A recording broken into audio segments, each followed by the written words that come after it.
بسم اللہ الرحمن الرحیم۔ السلام علیکم ورحمۃ اللہ وبرکاتہ۔ سب سے پہلے کروڑوں درود و پاک خاتم النبیین حضرت محمد صلی اللہ علیہ وآلہ وسلم پر، ان کی آل و اولاد پر اور ان کے اصحاب پر اللہ تعالی مغفرت فرمائے، میری، آپ کی اور تمام دنیا کے مسلمانوں کی، اور ان مسلمانوں کی جو ایمان کی حالت میں اس دنیا سے رخصت ہو چکے ہیں۔ ذکر حبیب صلی اللہ علیہ وآلہ وسلم۔ ناظرین، جیسا کہ آپ جانتے ہیں کہ گزشتہ ویڈیو میں ہم نے پیارے آقا حضرت محمد صلی اللہ علیہ وآلہ وسلم کے آداب لباس تک پہ ذکر کیا تھا، تو آج ہم پیارے آقا حضرت محمد صلی اللہ علیہ وآلہ وسلم کے مزاح سے ویڈیو کی ابتدا کریں گے۔ پیارے آقا حضرت محمد صلی اللہ علیہ وآلہ وسلم مزاح یعنی خوش طبعی بھی فرماتے، مگر مزاح میں سچی ہی بات کہتے تھے۔ چنانچہ ایک صحابی آئے اور عرض کیا کہ حضرت، مجھ کو اونٹ پر سوار کر دیجئے، یعنی سواری کے لیے اونٹ دے دیجئے۔ آپ نے فرمایا کہ ہم تم کو اونٹنی کے بچے پر سوار کریں گے۔ انہوں نے عرض کیا کہ بچہ تو مجھ کو اٹھا نہ سکے گا۔ اس وقت آپ صلی اللہ علیہ وآلہ وسلم نے فرمایا کہ اونٹ تو اونٹنی کا بچہ ہی ہوتا ہے۔ ایک بار ایک عورت صحابیہ حاضر خدمت ہوئی اور عرض کیا کہ آقا صلی اللہ علیہ وآلہ وسلم، میرا شوہر بیمار ہے اور حضرت آقا صلی اللہ علیہ وآلہ وسلم کو بلاتا ہے۔ آپ صلی اللہ علیہ وآلہ وسلم نے فرمایا، تمہارا شوہر وہی تو ہے جس کے آنکھ میں سفیدی ہے۔ مراد حضرت صلی اللہ علیہ وآلہ وسلم کی آنکھ پتلی کی گرد کی سفیدی تھی جو ہر آنکھ میں ہوتی ہے، اور عورت نے مرض بیاض سمجھا، اس لیے واپس آئی اور شوہر کی آنکھ کھول کھول کر دیکھنے لگی۔ شوہر نے کہا، تجھے کیا ہو گیا ہے کہ میری آنکھ کھول کھول کر دیکھتی ہے؟ اس نے کہا کہ حضرت صلی اللہ علیہ وآلہ وسلم نے فرمایا کہ تمہاری آنکھ میں سفیدی ہے۔ تب انہوں نے کہا کہ کون شخص ایسا ہے کہ جس کی آنکھ میں سفیدی نہ ہو؟ ایک بار ایک بوڑھی صحابیہ حاضر ہوئی اور عرض کیا کہ حضرت صلی اللہ علیہ وآلہ وسلم، دعا فرما دیجئے کہ حق تعالی مجھ کو بہشت میں داخل فرمائے۔ پیارے آقا حضرت صلی اللہ علیہ وآلہ وسلم نے فرمایا، اے ام فلاں، بہشت میں تو کوئی بھی بڑھیا نہ جائے گی۔ یہ سن کر وہ رونے لگی اور مجلس مبارک سے چلنے لگی۔ تب پیارے آقا حضرت محمد صلی اللہ علیہ وآلہ وسلم نے فرمایا کہ بہشت میں تو جو بھی جائے گا وہ نوجوان ہی ہو کر جائے گا، کہ حق تعالیٰ فرماتا ہے، اِنَّا أَنشَأْنَاهُنَّ إِنشَاءً فَجَعَلْنَاهُنَّ أَبْكَارًا عُرُبًا أَتْرَابًا، کہ ہم مومرات کو حشر میں پیدا کریں گے، دوسری پیدائش کے ان کو نوجوان لڑکیاں بنا دیں گے۔ آیت کا یہ مطلب ہے کہ دنیا کی عورتیں جو کہ جنت میں جائیں گی، دختر نوجوان بنا دیا جائے گا۔ اس حدیث کی روح سے ہے، اور بعض مفسرین نے یہ ترجمہ کیا ہے کہ حوروں کو ہم نے ہم عمر نوجوان بنایا ہے۔ بیان ازواج مطہرات۔ سب سے اول آپ نے نکاح کیا ام المؤمنین حضرت خدیجہ رضی اللہ عنہا بنت خویلد سے، اور ان کا قصہ پہلے ذکر ہو چکا۔ ان کے بعد ام المؤمنین حضرت سودہ بنت زمعہ رضی اللہ عنہا سے، اور وہ حضرت ہی کے پاس بوڑھی ہوئیں، اور حضرت صلی اللہ علیہ وآلہ وسلم نے چاہا کہ ان کو طلاق دیں، مگر انہوں نے اپنی باری ام المؤمنین حضرت عائشہ رضی اللہ عنہا کو دی اور عرض کیا کہ مرد کی مجھ کو حاجت نہیں، مگر میں چاہتی ہوں کہ پیارے آقا حضرت محمد صلی اللہ علیہ وآلہ وسلم کی ازواج میں محشور ہوں۔ ان کے بعد نکاح کیا ام المؤمنین حضرت عائشہ رضی اللہ عنہا بنت حضرت ابوبکر صدیق سے 2 سال قبل، اور بقول 3 سال قبل ماہ شوال میں، اور اس وقت ان کی عمر 6 سال کی تھی، اور رخصتی ہوئی مدینے میں شوال 2 ہجری، جبکہ ان کی عمر 9 سال تھی، اور حضرت آقا صلی اللہ علیہ وآلہ وسلم کا وصال ہوا جبکہ ان کی عمر 18 سال کی تھی، اور انہوں نے وفات پائی مدینے میں بتاریخ 17 رمضان 58 ہجری، اور بقی میں مدفون ہوئی۔ بعض اقوال اس کے علاوہ بھی ہیں۔ بجز ام المؤمنین حضرت عائشہ رضی اللہ عنہا کے حضرت آقا صلی اللہ علیہ وآلہ وسلم نے کسی کنواری سے نکاح نہ کیا، کنیت ان کی ام عبداللہ ہے۔ ان کے بعد ام المؤمنین حضرت حفصہ رضی اللہ عنہا بنت حضرت عمر فاروق سے نکاح کیا۔ ایک روایت ہے کہ حضرت نے ان کو طلاق دی۔ حضرت جبرائیل علیہ السلام آئے اور کہا کہ حق تعالیٰ فرماتا ہے، رجعت کیجیے، کیونکہ حضرت حفصہ رضی اللہ عنہا بہت روزہ رکھنے والی اور بڑی نمازی تھیں، اور ایک روایت ہے کہ حضرت عمر رضی اللہ عنہ پر غایت رحم و شفقت کے لحاظ سے رجعت فرمائی۔ ام المؤمنین حضرت ام حبیبہ رضی اللہ عنہ بنت حضرت ابو سفیان سے نکاح فرمایا جبکہ وہ حبشہ میں تھیں، اور حضرت آقا صلی اللہ علیہ وآلہ وسلم کی طرف سے نجاشی بادشاہ نے 400 دینار مہر ادا کیا۔ حضرت عثمان بن عفان رضی اللہ عنہ متولی نکاح ہوئے اور بقول حضرت خالد سعید بن العاص 44 ہجری میں وفات پائی۔ نمبر 6، ام المؤمنین حضرت ام سلمہ رضی اللہ عنہ سے نکاح کیا اور ان کی وفات 62 ہجری میں ہوئی، اور ازواج مطہرات میں سب سے آخر وفات ان کی ہوئی، اور بروایت وفات پانے والی آخری ام المؤمنین حضرت میمونہ رضی اللہ عنہ ہیں۔ نمبر 7، ام المؤمنین حضرت زینب بنت حجش رضی اللہ عنہ سے نکاح کیا، جو آپ صلی اللہ علیہ وآلہ وسلم کی پھوپھی زاد بہن تھی۔ اول وہ حضرت صلی اللہ علیہ وآلہ وسلم کے آزاد کردہ غلام حضرت زید رضی اللہ عنہ بن الحارثہ کے عقد میں آئیں، اور جب انہوں نے طلاق دے دی تو ازواج مطہرات میں داخل ہوئیں۔ مدینے میں 20 ہجری میں وفات پائی۔ بعد وصال سرور عالم صلی اللہ علیہ وآلہ وسلم وفات میں اولین ازواج مطہرات یہی ہیں، اور پہلی عورت ہیں جو نعش یعنی بشکل گہوارہ چند مضبوط چوب سے بنائے ہوئے جنازے پر اٹھائی گئیں کہ ستر خوب ہو۔ نمبر 8، ام المؤمنین حضرت جویریہ رضی اللہ عنہ بنت حارث سے نکاح کیا، جو غزوہ بنی مصطلق میں اسیر ہو کر آئی تھیں اور حضرت ثابت بن قیس کے حصے میں گئیں۔ انہوں نے مکاتبہ بنایا تو بدل کتاب میں اعانت کی سائلہ بن کر حضرت صلی اللہ علیہ وآلہ وسلم کی خدمت میں آئیں۔ عورت خوب سیرت و خوبصورت تھیں۔ حضرت صلی اللہ علیہ وآلہ وسلم نے فرمایا کہ اس سے بہتر صورت نہ کروں کہ تمہاری جانب سے پورا بدل کتاب ادا کر کے تم کو نکاح میں لے آؤں۔ وہ اس پر راضی ہو گئیں۔ حضرت آقا صلی اللہ علیہ وآلہ وسلم مبالغانے ادا کر کے نکاح میں لے آئے، 53 ہجری میں وفات پائی۔ نمبر 9، ام المؤمنین حضرت صفیہ رضی اللہ عنہ سے نکاح کیا، جو حضرت ہارون پیغمبر علیہ السلام کی اولاد میں تھی اور غزوہ خیبر میں اسیر ہوئیں۔ حضرت صلی اللہ علیہ وآلہ وسلم نے ان کو آزاد کیا اور آزادی کو مہر قرار دیا۔ ان کی وفات 50 ہجری میں ہوئی۔ ام المؤمنین حضرت میمونہ رضی اللہ عنہ سے نکاح فرمایا۔ وہ حضرت خالد بن ولید اور حضرت عبداللہ بن عباس کی خالہ تھیں، اور موضوع صرف میں جہاں نکاح ہوا تھا وہیں وفات پائی 51 ہجری اور بقول 67 ہجری میں، اور برتقدیر صحت 67 ہجری آخرین ازواج مطہرات از وفات ہیں۔ ان 10 ازواج میں بجز حضرت خدیجہ رضی اللہ عنہ کے سب حضرت صلی اللہ علیہ وآلہ وسلم کے بعد زندہ رہیں اور حیات و وفات شوہری کے دونوں زمانے دیکھے۔ نمبر 11، نکاح کیا ام المؤمنین حضرت زینب رضی اللہ عنہ بنت خزیمہ سے 3 ہجری میں، اور وہ نکاح کے بعد صرف 2 یا 3 ماہ زندہ رہیں اور وفات پائی۔ حضرت صفیہ رضی اللہ عنہ اور حضرت ام حبیبہ رضی اللہ عنہ کے سوا ہر زوجہ کا مہر 500 درہم تھا، بقول اثر، واللہ تعالی عالم۔ اولاد پیارے آقا حضرت محمد صلی اللہ علیہ وآلہ وسلم۔ حضرت قاسم کے ان کے نام پر پیارے آقا حضرت محمد صلی اللہ علیہ وآلہ وسلم کی کنیت ابو القاسم تھی۔ حضرت عبداللہ رضی اللہ عنہ کے طیب و طاہر دونوں لقب انہی کے ہیں، اور بقول طیب اور ہیں۔ حضرت زینب رضی اللہ عنہ، حضرت رقیہ رضی اللہ عنہ، حضرت ام کلثوم رضی اللہ عنہ، حضرت فاطمہ رضی اللہ عنہ۔ حضرت فاطمہ رضی اللہ عنہ لڑکیوں میں سب سے چھوٹی ہیں، اور صاحبزادگان نے قبل اسلام طفولیت ہی میں انتقال کیا، اور صاحبزادیوں نے سبانہ اسلام پایا اور اسلام لائیں۔ یہ سب حضرت خدیجہ رضی اللہ عنہ کے بطن سے ہیں۔ ان کے بعد حضرت ماریہ قبطیہ رضی اللہ عنہ کے بطن سے مدینے میں حضرت ابراہیم رضی اللہ عنہ تولد ہوئے، اور 70 دن اور بقول 7 ماہ و بقول 12 ماہ کے ہو کر انتقال کیا، اور بجز حضرت فاطمہ رضی اللہ عنہ کے ساری اولاد کا انتقال پیارے آقا حضرت محمد صلی اللہ علیہ وآلہ وسلم کی حیات میں ہوا، اور حضرت فاطمہ رضی اللہ عنہ کا حضرت محمد صلی اللہ علیہ وآلہ وسلم کے 6 ماہ بعد انتقال ہوا۔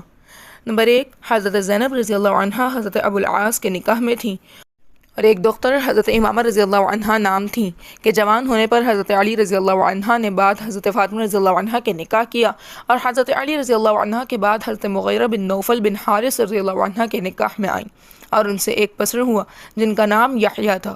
نمبر 2، حضرت فاطمہ رضی اللہ عنہ امیر المؤمنین علی کرم اللہ وجہہ کے نکاح میں آئیں، اور حسن، حسین، محسن 3 لڑکے، اور رقیہ، زینب، ام کلثوم 3 لڑکیاں پیدا ہوئیں، اور رقیہ نے بھی قبل بلوغ انتقال کیا، اور زینب حضرت عبداللہ بن جعفر کے نکاح میں آئیں اور حضرت عبداللہ بن جعفر کے پاس وفات پائی۔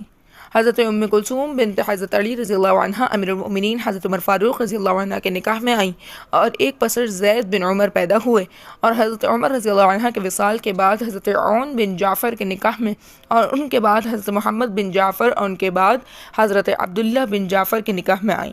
نمبر 3، حضرت رقیہ رضی اللہ عنہ بنت حضرت صلی اللہ علیہ وآلہ وسلم امیر المؤمنین حضرت عثمان بن عفان رضی اللہ عنہ کے نکاح میں آئیں اور ایک پسر عبداللہ نام تولد ہوئے، اور حضرت رقیہ رضی اللہ عنہ کا اس دن انتقال ہوا جس دن حضرت زید بن حارث رضی اللہ عنہ بشارت فتح بدر مدینے میں لائے۔ نمبر 4، ان کے بعد حضرت ام کلثوم حضرت عثمان رضی اللہ عنہ کے نکاح میں آئیں اور ان کا عقد شعبان میں ہوا۔ حضرت عثمان رضی اللہ عنہ سے قبل حضرت رقیہ رضی اللہ عنہ تو عتبہ کے اور حضرت ام کلثوم عتیبہ کے عقد میں تھیں جو ابو لہب کے بیٹے تھے۔ غلامان پیارے آقا حضرت محمد صلی اللہ علیہ وآلہ وسلم کے نام: حضرت زید رضی اللہ عنہ بن حارثہ اور ان کے صاحبزادے حضرت اسامہ رضی اللہ عنہ بن زید، حضرت ثوبان رضی اللہ عنہ، حضرت ابو کبشہ رضی اللہ عنہ جو کہ جنگ بدر میں حاضر تھے اور خلافت فاروقی کے دن وفات پائی، حضرت انیسہ رضی اللہ عنہ، حضرت شقران رضی اللہ عنہ، اور بقول یہ حضرت صلی اللہ علیہ وآلہ وسلم کو میراث بدر میں ملے تھے اور بقول حضرت عبد الرحمن رضی اللہ عنہ بن عوف سے خریدا تھا، حضرت رباح بن یسار جن کو اہل عرینہ نے شہید کیا، حضرت ابو رافع کے جن کو حضرت عباس رضی اللہ عنہ نے قبل اسلام خدمت سرور عالم صلی اللہ علیہ وآلہ وسلم میں نظر گزار کیا تھا، اور جب حضرت عباس رضی اللہ عنہ کے اسلام کی خبر انہوں نے پہنچائی تو حضرت صلی اللہ علیہ وآلہ وسلم نے ان کو آزاد کر دیا اور اپنی کنیز حضرت سلمہ ان کے نکاح میں دی کہ ایک پسر عبداللہ نام تولید ہوئے جو کاتب تھے امیر المؤمنین حضرت علی رضی اللہ عنہ کے۔ علاوہ ازیں حضرت مدعم کے حضرت رفاع جذامی نے بطور نذرانہ پیش کیا تھا اور غزوہ وادی القریٰ میں شہید ہوئے۔ حضرت کرکرہ کے حضرت ہودن بن علی یمانی نے پیشکش کیا اور حضرت صلی اللہ علیہ وآلہ وسلم نے آزاد فرمایا۔ حضرت زید یعنی ہلال بن یسار کے دادا عبید طہمان ما بطور قبطی کے مقوقس نے ہدیہ کیا۔ حضرت واقدیہ ابو واقد، حضرت حشام، حضرت ابو ضمیر فی میں حاصل ہوئے اور جنگ حنین کے دن آزاد کیے گئے۔ حضرت ابو عیب رضی اللہ عنہ کے احمر نام تھا۔ حضرت ابو عبید حضرت ابو سفینہ کے اول حضرت ام سلمہ رضی اللہ عنہ کے غلام تھے، انہوں نے آزاد کیا مگر بائیں شرط کہ تعزیز سے حضرت محمد صلی اللہ علیہ وآلہ وسلم کی خدمت کریں۔ انہوں نے کہا کہ آپ شرط نہ بھی کرتی تب بھی حضرت سے جدا نہ ہوتا۔ حضرت ابو ہند حضرت انجشہ کے حدی پر پڑھتے تھے۔ حضرت ابو امامہ اور بعض اہل سیر نے زیادہ بھی بیان کیے ہیں رضی اللہ عنہم۔ کنیزان پیارے آقا حضرت محمد صلی اللہ علیہ وآلہ وسلم کے نام: حضرت سلمہ رضی اللہ عنہ، حضرت ام رافع رضی اللہ عنہ، حضرت رضوی رضی اللہ عنہ، حضرت امیمہ رضی اللہ عنہ، حضرت ام ضمیر رضی اللہ عنہ، حضرت ماریہ رضی اللہ عنہ، حضرت شیرین رضی اللہ عنہ، حضرت ام ایمن رضی اللہ عنہ کے نام برکت تھا اور حضرت صلی اللہ علیہ وآلہ وسلم کو گود میں رکھا اور ترکہ پدری میں ملی تھیں۔ 6 کنیزیں بنو قریظہ کی تھیں اور میمونہ بنت سعد، خزرہ، حویلہ رضی اللہ عنہم۔ خادمان حضرت صلی اللہ علیہ وآلہ وسلم کے نام: سعد بن معاذ رضی اللہ عنہ کے روز بدر نے گہبانی کی، حضرت ذاکوان رضی اللہ عنہ بن عبد قیس اور حضرت محمد رضی اللہ عنہ بن مسلمہ کے جنگ احد کے دن حراست کی، حضرت زبیر رضی اللہ عنہ جنگ خندق میں حارس تھے، حضرت عباد بن بشیر رضی اللہ عنہ، حضرت سعد بن وقاص رضی اللہ عنہ، حضرت ابو ایوب رضی اللہ عنہ، حضرت بلال رضی اللہ عنہ کے وادی القریٰ میں حارس رہے، اور جب آیت شریفہ واللہ یعصمک من الناس نازل ہوئی تو حضرت آقا صلی اللہ علیہ وآلہ وسلم نے حراست کی صورت موقوف فرما دی۔ اسماء 10 مبشرہ جن کو جنت کی بشارت دی گئی: حضرت ابوبکر صدیق رضی اللہ عنہ، حضرت عمر فاروق رضی اللہ عنہ، حضرت عثمان غنی رضی اللہ عنہ، حضرت علی بن طالب، حضرت سعد بن وقاص، حضرت زبیر بن العوام، حضرت عبد الرحمن بن عوف، حضرت طلحہ بن عبید اللہ، حضرت ابو عبیدہ بن الجراح اور حضرت سعید بن زید رضی اللہ عنہ۔ حضرت صلی اللہ علیہ وآلہ وسلم کے مواشی اور چوپاؤں کے نام: نمبر 1، 10 راس گھوڑے تھے، کم و بیش کا اختلاف بھی ہے۔ سکب کے جنگ احد میں اس پر سوار تھے، کمیت رنگ تھا اور پیشانی اور پاؤں اور بایاں ہاتھ سفید تھا اور دست راست برنگ بدن۔ یہ پہلا گھوڑا ہے جو حضرت صلی اللہ علیہ وآلہ وسلم کی ملکیت میں آیا۔ اس پر سوار ہو کر آپ نے دوڑ بھی کی اور یہ آگے نکلا اور آپ خوش ہوئے۔ نمبر 2، مرتجز یہ نام اس کی آواز کے عمدہ ہونے کی وجہ سے ہوا۔ یہی گھوڑا ہے جس کے حق میں حضرت خزیمہ بن ثابت نے شہادت و گواہی دی۔ نمبر 3 لزاز مقوقس کے ہدایہ میں شامل ہو کر آیا۔ نمبر 4 لحیف ربیعہ کا ہدیہ۔ نمبر 5 طرف فروہ جزامی کا ہدیہ۔ نمبر 6 ورد حضرت تیمم داری کا ہدیہ۔ نمبر 7 8 9 ضریس ملاوح اور صبحہ کہ اس کو تاجران یمن سے خریدا تھا، اور گھوڑا دوڑ فرمائی اور 3 بار سب کے آگے نکلا، پس اس کے منہ پر آپ نے ہاتھ پھیرا اور فرمایا ما انت الا بحر کہ تو دریا ہے، یعنی کشادہ قدم گھوڑا جو تیز رفتار ہو۔ نمبر 1 3 راس خچر تھے، دلدل مجملہ ہدایہ مقوقس، اور یہ اول خچر ہے جس پر بزمانہ اسلام آپ نے سواری فرمائی۔ نمبر 2 فضا کہ اس کو حضرت صدیق نے قبول فرمایا۔ نمبر 3 ایلیا یعنی بادشاہ ایلا کا ہدیہ ایک دراز گوشت تھا جس کا نام یافور تھا، جن سے گاؤں میں کسی چیز کا سرکار نبوی میں ہونا منقول نہیں، البتہ 20 اعداد اونٹنیاں دودھ دینے والی تھیں جو مدینہ قریب موضع غایہ میں رہتی تھیں۔ ایک اونٹنی شیردار بنی عقیل کے مویشیوں میں سے حضرت سعد بن عبادہ رضی اللہ عنہ نے سرور دو عالم صلی اللہ علیہ وآلہ وسلم کی خدمت میں ہدیہ بھیجی تھی۔ ایک اونٹنی تھی کہ جس کا نام قصوہ تھا کہ اس پر آپ نے سفر ہجرت پورا فرمایا، اور جب وحی نازل ہوئی تو آن حضرت صلی اللہ علیہ وآلہ وسلم کو بجز قصوہ کے کوئی جانور برداشت نہ کر سکتا۔ کہتے ہیں کہ عزیہ اور جدعہ اسی کے نام تھے۔ ایک بار آپ نے اس پر سوار ہو کر ایک اعرابی کے اونٹ سے دوڑ فرمائی اور وہ اونٹ آگے نکل گیا۔ مسلمانوں پر یہ امت بہت شاق ہوا تو حضرت صلی اللہ علیہ وآلہ وسلم نے فرمایا لازم ہے حق تعالیٰ پر کوئی چیز امور دنیا میں غالب نہیں آتی مگر اسی کو کسی وقت مغلوب فرماتا ہے، یعنی جو چیز ہمیشہ غالب آتی اور بازی لیتی رہی ہو، بس کبھی نہ کبھی اس کا مغلوب اور زیر ہونا بھی ضروری ہے تاکہ تکبر نہ ہو اور ناز ٹوٹ جائے اور قدرت حق کا ظہور ہو۔ سرکار نبوی میں 100 بکریاں تھیں، اور ایک بکری تھی جو آپ کی دودھ پینے کے لیے مخصوص کر رکھی گئی تھی، اور ایک مرغ تھا سفید جو صبح کو اذان دیتا تھا۔ ہتھیار و اسلحہ پیارے آقا حضرت محمد صلی اللہ علیہ وآلہ وسلم کے نام۔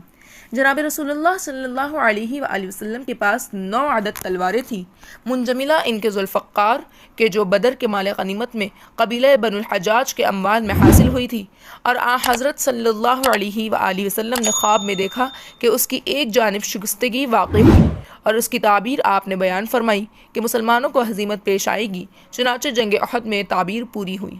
3 تلواریں بنی قینقاع کے اموال میں حاصل ہوئیں جن کے نام قلغی، تبار اور حتف تھے، مجزم، رسوب، اور ایک تلوار جو کہ ترکا پدری میں حاصل ہوئی اور غضب کے جو حضرت سعد بن عبادہ نے پیش کی تھی، اور قصیب جو سب سے پہلی شمشیر ہے جس کو سرور عالم صلی اللہ علیہ وآلہ وسلم نے حمایل کیا، اور آپ کے پاس 4 نیزے تھے جن میں ایک کا نام متنا تھا، اور باقی 3 نیزے جو بنی قینقاع سے حاصل ہوئے، اور ایک نیم نیزہ یعنی چھوٹا سا تھا جو عیدین میں آپ کے آگے اٹھایا جاتا تھا، اور ایک چھڑی تھی سر مڑی ہوئی تھی، ایک ہاتھ لا نبی، اور ایک نیم عصا یعنی چھوٹی لاٹھی تھی جس کا نام ارجون تھا، اور ایک پتلی لاٹھی کہ اس کا نام ممشوق تھا۔ 4 کمانیں تھیں اور ایک ترکش تھا، اور ایک ڈھال کہ اس پر کرگس کی تصویر تھی اور حضرت کی خدمت میں ہدیہ آئی تھی۔ آپ نے ہر 2 دست مبارک اس پر رکھے اور وہ تصویر معدوم محو ہو گئی تھی۔ حضرت انس رضی اللہ عنہ کہتے ہیں کہ نعل و قبیعہ حضرت کی شمشیر کا چاندید کا تھا، اور نعل و قبیعہ کے درمیان بھی چند حلقے نقرئی تھی۔ قبیعہ تو اس کا نام ہے جو پکڑنے کی جگہ قریب چاندی وغیرہ کا بناتے ہیں، اور نعل وہ شے ہے جو شمشیر کی باریک جانب یعنی دھار کی طرف چاندی وغیرہ کی بناتے ہیں۔ حضرت صلی اللہ علیہ وآلہ وسلم کے پاس 2 زیرہ تھیں جو ہتھیار ہائے بنی قینقاع سے آئی تھیں، ایک کا نام سعدیہ تھا اور دوسری کا نام فسا، اور ایک زرہ تھی جس کا نام ذات الفضول تھا کہ اس کو جنگ حنین کے دن پہنا، اور کہتے ہیں کہ سرور عالم صلی اللہ علیہ وآلہ وسلم کے پاس زرہ داؤد دی تھی کہ جس کو حضرت داؤد علیہ السلام نے جالوت کو قتل کرنے کے دن پہنا تھا۔ نیز آپ کے پاس ایک خود تھا کہ اس کو ذو السبع کہتے تھے، اور ایک چمڑے کی پیٹی جو کمر سے باندھتے تھے، اور اس میں 3 حلقے چاندی کے، اور نشان یعنی علم حضرت محمد صلی اللہ علیہ وآلہ وسلم کا سفید تھا۔ تو ناظرین، آج کی اس ویڈیو میں ہم نے پیارے آقا حضرت محمد صلی اللہ علیہ وآلہ وسلم کے ازواج مطہرات سے لے کر پیارے آقا حضرت محمد صلی اللہ علیہ وآلہ وسلم کے ہتھیار و اسلحہ کے نام بیان فرمائے ہیں۔ اگلی ویڈیو کی ابتدا ہم پادشاہ حضرت صلی اللہ علیہ وآلہ وسلم سے کریں گے۔ امید ہے کہ آپ کو یہ ویڈیو پسند آئی ہوگی، لہٰذا اس ویڈیو کو لائک کریں، شیئر کریں اور ہمارے چینل کو سبسکرائب کرنا نہ بھولیں تاکہ نئی آنے والی ہر ویڈیو کا نوٹیفیکیشن سب سے پہلے آپ تک پہنچ سکے۔ شکریہ۔